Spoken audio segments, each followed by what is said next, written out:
Hey, what is going on, YouTube? Hey, Aaron here. We are back, ladies and gentlemen, and it did not take long. We have potentially the Salem XP record, probably not the damage record, and we actually got an even better game in the Tulsa. So make sure you guys stay tuned for that video later today. But anyway, we are in the USS Salem, the Des Moines class heavy cruiser that Wargaming decided to put at tier 8. And guys, I'm going to be honest, this was my absolute best game. Like I said, this is a near XP record. But the game before I actually got dev struck. Okay, now we did go 8 or 9-1 this morning for a nice, average. We have a great XP total, but this ship is fairly balanced. You lose a little bit of your radar range. You do not have access to Hydro, as you can see the defensive AA consumable there, and you lose a little bit of health. On top of that, you're missing, I think, that extra front plate. We will go over the armor viewer, commander guide, and stats at the end of the video here. But I think it's a fairly balanced ship. Now, is it going to be strong? Absolutely. This ship is available in the Forge for 25,000 steel. They didn't tell us a price in the patch notes. We thought it was going to be 30,000, but it's actually 25. So that is nice. It seems like they're moderating, the prices of steel. On top of that, what you can also get for steel, and I will be doing a whole video on this, is the legendary modifications, which we went ahead and put on this thing. It helps out a lot. Now, it's definitely going to help out more so on your battleships, really, but man, I'm not sure if these legendary mods are going to stay the same. On top of that, you can also add the epic mods to any ship with a 4th slot. So we have both an epic mod and a legendary mod. I'm pretty sure you cannot add a legendary mod without adding an epic mod, but those are available for 500 steel for the epic and 2,000 for the legendary. Anyway, to the game here, we had a fantastic teammate in this Kaba. He went ahead, went out, spotted, got the cap. We're actually going to get an assistant capture here. And I also have to give a little credit to our friendly Montana. He pushed forward as well. Now, if you will notice the matchmaking, there's 2 destroyers and 2 battleships on each team with the rest of the slots filled by cruisers. So very favorable matchmaking for a heavy cruiser if we can get those broadsides. Now, we can out DPM most other players except for maybe that Colbert. And if you notice, I went around this island and actually got spotted. I was playing a little bit aggressive. There was nothing spotted on this side, despite our Kaba being in a very forward position up until that Yamato, and that is when that Kaba spotted me around this island here. I was trying to use my concealment to get to the more forward island there so we could lob those ships in the middle. I didn't know if the ships behind us retreated. But here my Kaba teammate actually makes a pretty clutch play. We asked for a smoke screen, and man, it is so nice when you see a player realize, situations, right? I was kind of out in the open against that Yamato. Now the enemy Kaba did not come around the island, so we were safe regardless, but it's still nice just seeing a player understand the game. Like I said, a huge shout out to that friendly Kaba.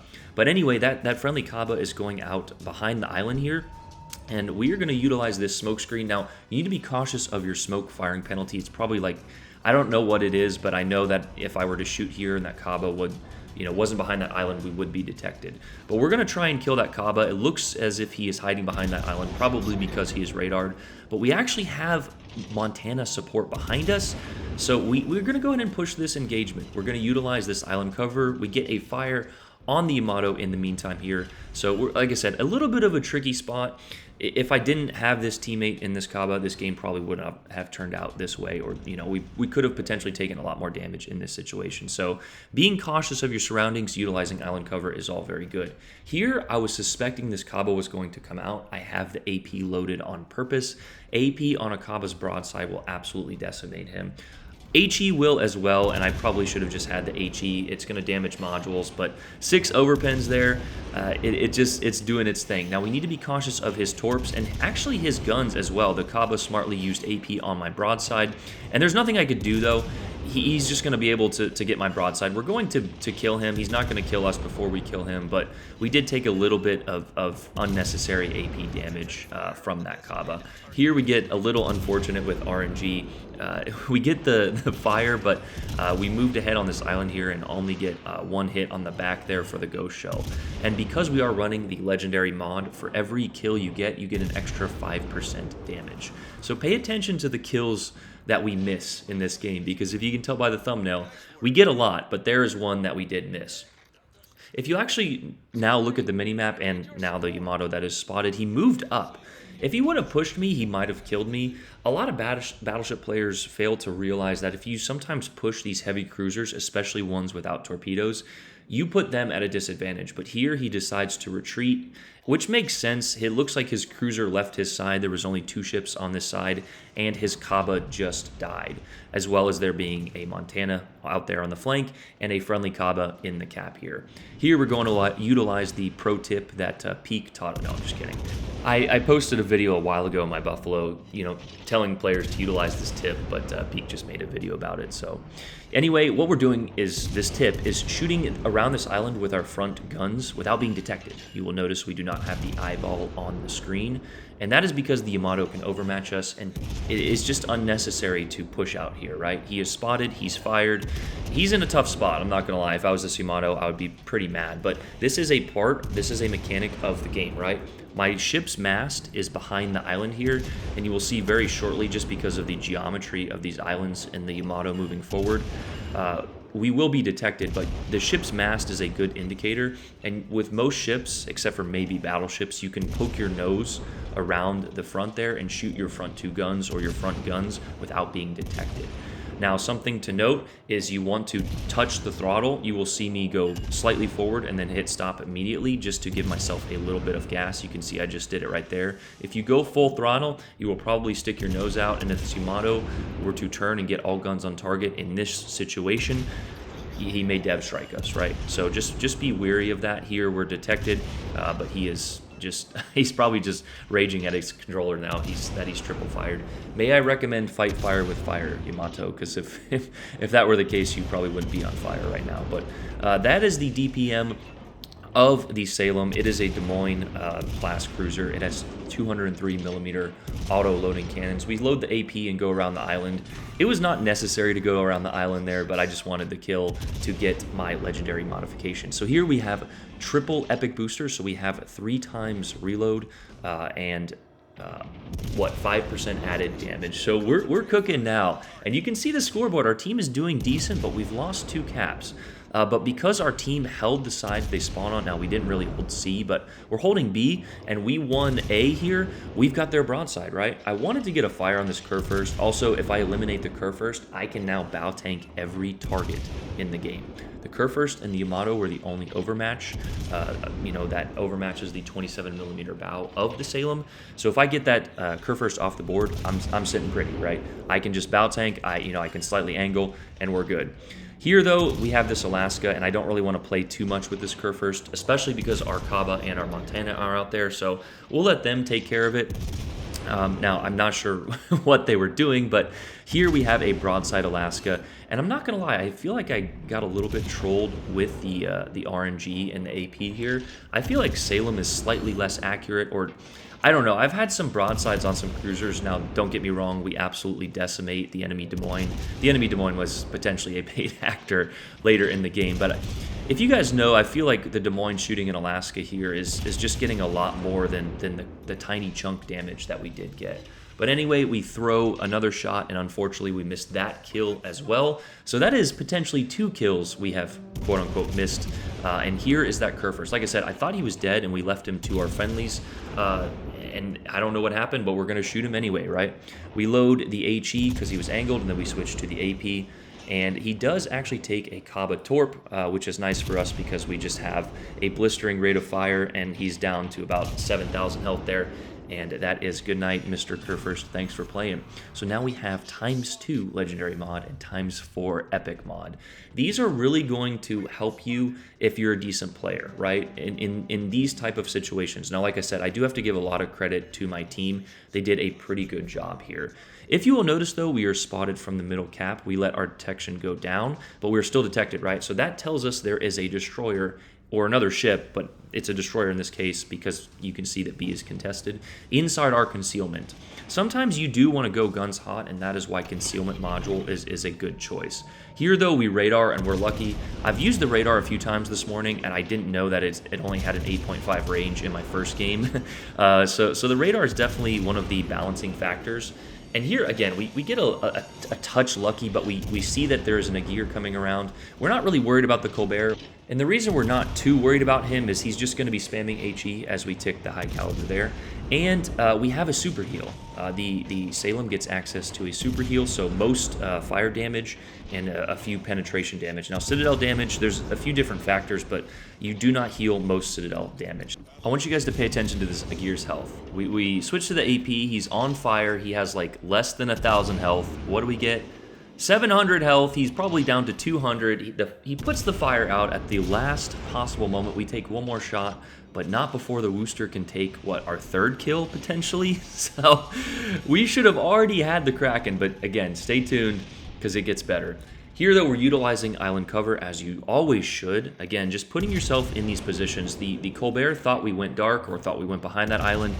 We lead the shot into him, and boom, there's the Confederate. Only one Citadel, and here's the triple or quad Citadel.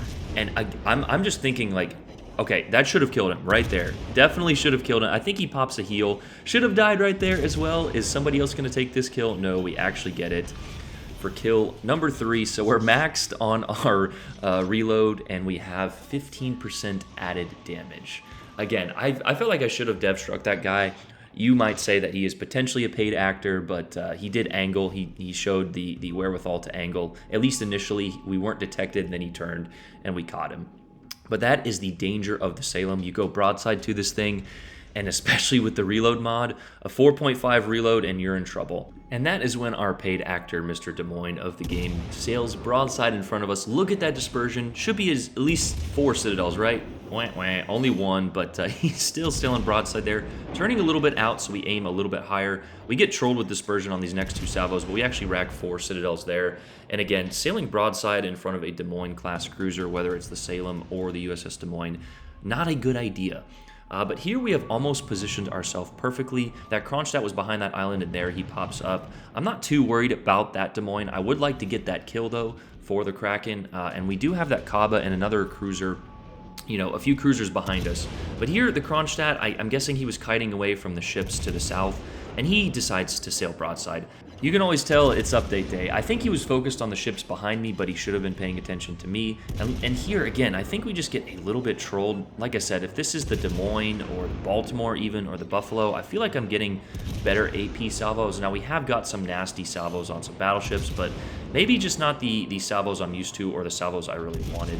It looks like he's angling out just a touch, and those shells are dispersioning a touch low. But anyway, we get the kill for kill number 4, and that is, we already had the turrets turned. We're looking for the Kraken. Where is it? Show me that Des Moines. Show me that Des Moines. Come on, you were a paid actor before. There he is, down to literally less than 1,000 health for kill number 5. Doesn't matter the dispersion. We're gonna shoot anyway. We just want to kill secure. That's the Kraken Unleashed. 245,000 damage, and you guys saw the XP total. I'm not gonna lie. I was pretty excited when I got this game. It turned into a good game before I got the 2 potential paid actors at the end there. 245,000 damage with a 4457 XP total. That's probably the XP record for today, but there's going to be some nutty games in this ship. And a huge shout out, like I said, to Tiger Moth there in the Kabervosk. It was, he played that game very well. But here are the stats of the Salem. The survivability, you saw it on screen in the game, is 44,700. The guns, the artillery, and that is where this ship really shines. It has the 203 millimeter auto-loading American super heavy AP shells. With our DPM build, it's got a 4-second reload. The HE does all right. It's got a 2,300 max damage there with a 14% fire chance, but with your DPM, it's just, the rate of fire is more important there. The AA is actually decent, not great long range, which is what you need. The maneuverability is pretty good. It's not the best, but you can get in and out of situations with propulsion mod. The concealment, as we mentioned in game, is pretty decent at 11.2. Not the best, though. The radar is a little lackluster, and that is a balancing factor. Now, it does go for 42 seconds or 40 seconds, you know, with the intuitive or whatever perk, it adds a few seconds there. And you do have the defensive AA consumable, but only an 8.5 range, so you are lacking in that department. But another, shining star of this ship is the repair party. You do get a super heal, essentially, so let those fires burn and heal them right back up. The Commander, we're running full DPM, same as my Des Moines Ingenious. It's Mr. Einstein with Ingenious there. Intuitive, Punch Through, Fixated, and Refill Station. On top of that, we have Mimbelli and Madden for full DPM and full turret traverse. Yes, you can use Beepley. Yes, you can use Scott. Scott will do just fine. But you do want to think about the turret traverse. That is one of the weaknesses. And honestly, this is probably the best build you should run. And this is fully maxed too. So a fully maxed DPM build can get you down to 4 seconds. You don't really need the reload. I could probably put concealment or something else on there. But here are our modules: aiming systems, propulsion, concealment, and the epic or legendary reload mod. So here you can upgrade it. If you the 4th module slot, I think I show it on another ship here. Yeah, I switched to like the Seattle, I think, and show you guys how to do it. But here, go to your 4th module slot, click on the one you have selected, and you can upgrade it to Epic. Now, we're not going to do this for the Seattle, of course, but after you upgrade it to Epic, you can do it to Legendary. Again, the Epic helps your reload. For every 30,000 damage you get, it's going to increase that reload. And then for the Legendary, for every kill you get an additional 5% damage. Here is the armor of the Salem. You've got that 27mm nose, which is safe against 15-inch guns, but a lot of guns in Tier 8 and Legendary tier are 16 inches or above.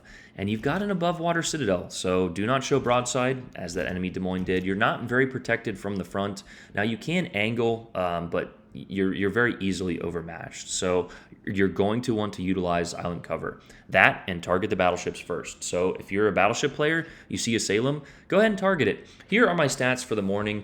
I had, like I said, the game before I actually got dev struck and yeeted pretty early on, so thanks for the carry on that one. But a nice little 8-1 or 9-1 there. It's all solo, right? All solo on update day, so I want to hear the comments now. But guys, that is the USS Salem, an absolute beast of a ship. She is available in the Forge. You can see her on the right of the screen there for 25,000 steel, but we'll go ahead and take you to the Forge here.